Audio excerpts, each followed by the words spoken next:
नमस्कार दोस्तों, मेरा नाम है प्रदीप चौधरी और आप देखना शुरू कर चुके हैं दुनियादारी। आज हम बात करेंगे जो हाल फिलहाल में चल रहा है India China conflict at Galwan घाटी। जो कॉन्फ्लिक्ट चल रहा है आज हम उसके बारे में बात करेंगे।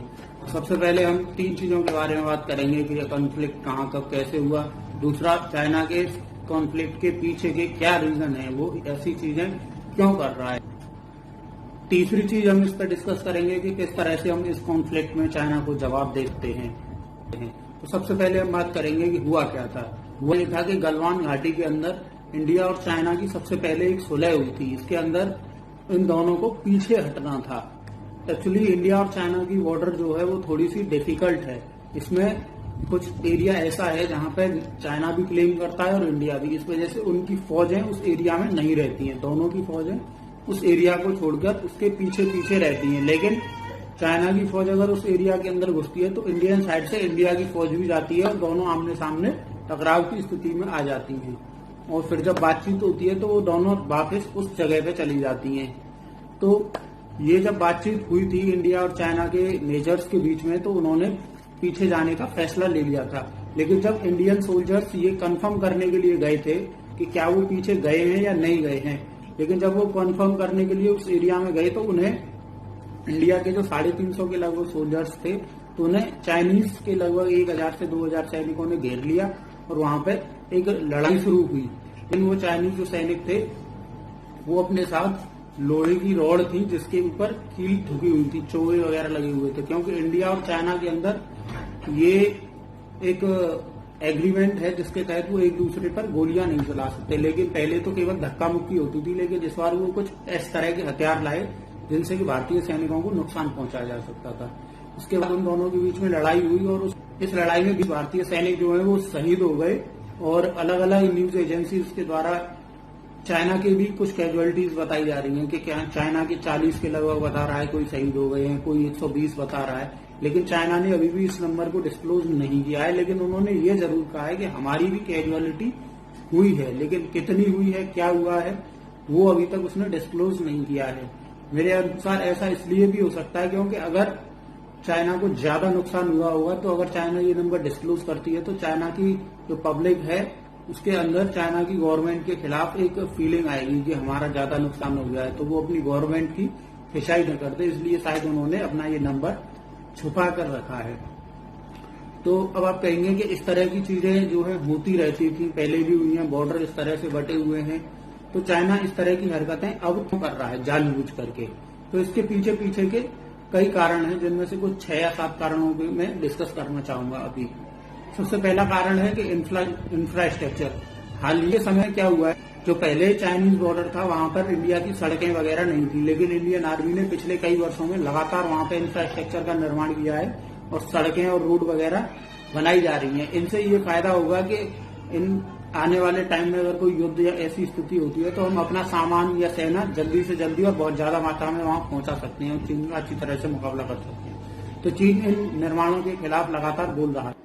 और दूसरा फैक्टर है कि चाइना के अंदर कुछ प्रदर्शन वगैरह हांगकांग और इस जगह पे हो रहे हैं, जिससे कि उनकी जनता उनकी सरकार के खिलाफ बड़ी बुरी तरह से लगी हुई है और उनके खिलाफ प्रदर्शन कर रही है। और दूसरा, कोविड-19 का जो पेंडेमिक है, पूरी दुनिया जो है वो चाइना के पीछे लगी हुई है। तो इन सब चीजों से लोगों का ध्यान भटकाने के लिए वो इस तरह की एक्टिविटीज कर रहे हैं। क्योंकि नेशनलिज्म एक ऐसा मुद्दा होता है, चाहे पूरा देश किसी मुद्दे पर सरकार के साथ हो या न हो, लेकिन अगर हमारी सेना या लड़ाई जैसी कोई बात आती है, देश जैसी कोई बात आती है, तो पूरा देश मजबूती से सरकार के पीछे खड़ा हो जाता है। तो इस तरह की उद्देश्य से भी हो सकता है कि चाइना ये कदम उठा रहा हो।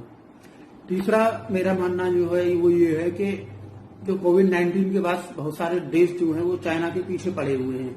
तो इस चाइना के पीछे पड़े होने के कारण सारे देश मजबूती से मिलकर देखते हैं कि चाइना का ये है तो इसका मुकाबला कर कौन सकता है। तो उसका मुकाबला जाहिर सी बात है कि इंडिया ही कर सकता है। इंडिया ही एक ऐसा देश है जो चाइना के खिलाफ एक बड़ा देश साबित हो सकता है।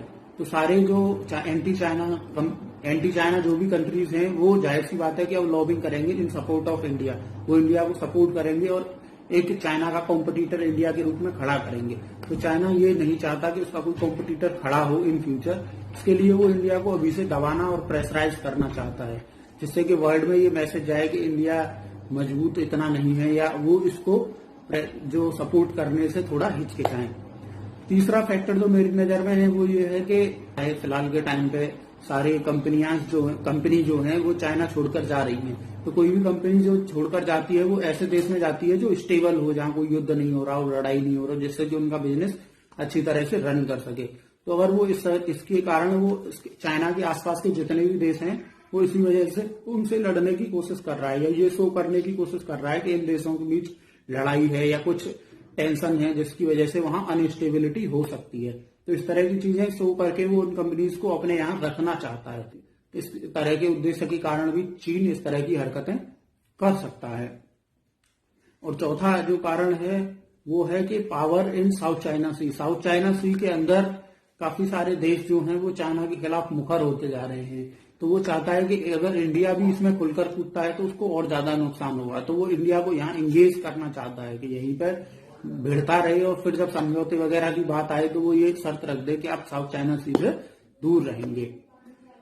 तो ये कुछ फैक्टर्स हैं जिनकी वजह से शायद चाइना इस तरह की हरकतें कर रहा है।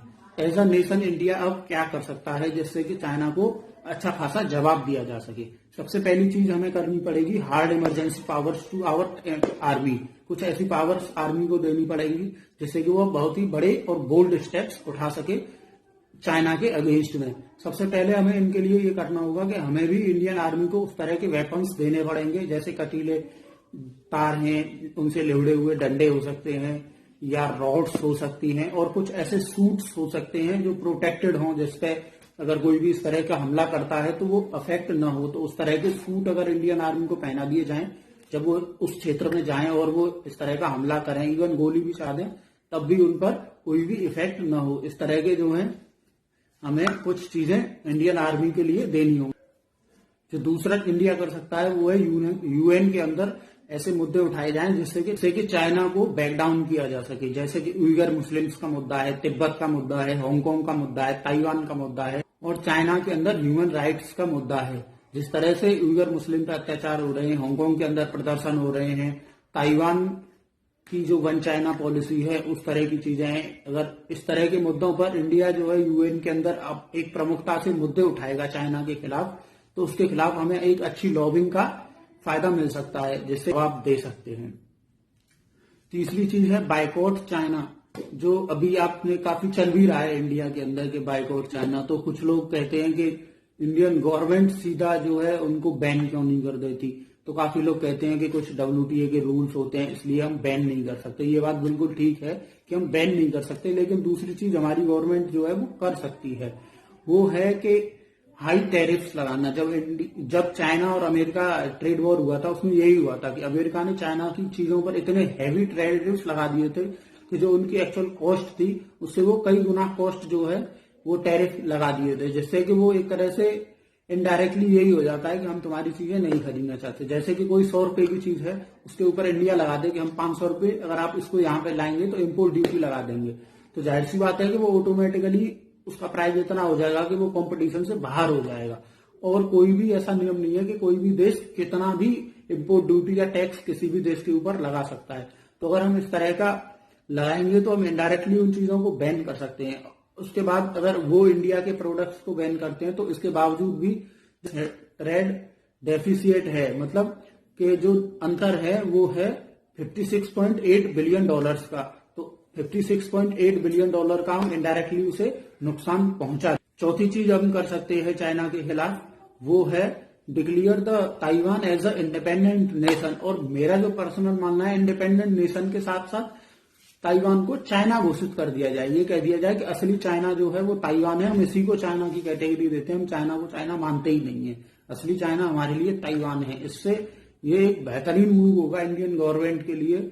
और जैसे यूएन वगैरह की बॉडी है वहां भी ये मुद्दा उठाया जा सकता है कि जो चाइना की जो चीज है वो ताइवान को दिया जाए, ये असली चाइना है, और वो जो चाइना है उसको मानने से चाइना इनकार कर दिया जाए। ये इतना बोल्ड स्टेप होगा कि चीज जो है पूरी तरह से तिलमिला जाएगा और उसके पास भागने का कहीं भी कोई मौका नहीं होगा। पांचवी चीज हम कर सकते हैं कि एक लॉबी खड़ी कर सकते हैं अगेंस्ट चाइना। चाइना के जो जितने भी देश हैं जिनकी लड़ाई चल रही है साउथ चाइना सी में चाइना के साथ में, उन देशों को हम हथियार सप्लाई कर सकते हैं, मिसाइल्स दे सकते हैं और back power military supply, military equipment दे सकते हैं, जिससे कि वो लगातार चाइना को हार्म पहुंचा सकें, लगातार चाइना को क्षति पहुंचा सकें। उनके बॉर्डर्स पे हम उन्हें मिसाइल दे दें, बॉम्ब दे दें, गोलियां दे दें और वो लगातार बॉर्डर से फायरिंग और इस तरह की एक्टिविटीज करते रहें, जिससे कि धीरे धीरे थोड़ा ही सही लेकिन लगातार उन्हें टक टक करके नुकसान पहुंचाते रहें। इस तरह के नुकसान पहुंचाने की वजह से चीन जो है अपने सारे बॉर्डर्स पर लगातार एंगेज रहेगा और वो इतनी प्रमुखता के साथ किसी भी देश से लड़ने से कतराएगा। तो इस तरह की चीजें करके हम चाइना को एक अच्छा खासा जवाब दे सकते हैं। तो ये थी एक ब्रीफ समरी। डिटेल वीडियो अगर आप किसी भी चीज के बारे में डिटेल में जानना चाहें तो आप मेरे पास मेल कर सकते हैं और मैसेज कर सकते हैं या कमेंट बॉक्स में बता सकते हैं। तो आप देख रहे थे दुनियादारी। Thank you for watching, I really appreciate your time. मैं था आपका दोस्त प्रदीप चौधरी। तो इस तरह की चीजें और ज्यादा देखने के लिए मेरा चैनल लाइक, शेयर और सब्सक्राइब करें। Thank you for watching.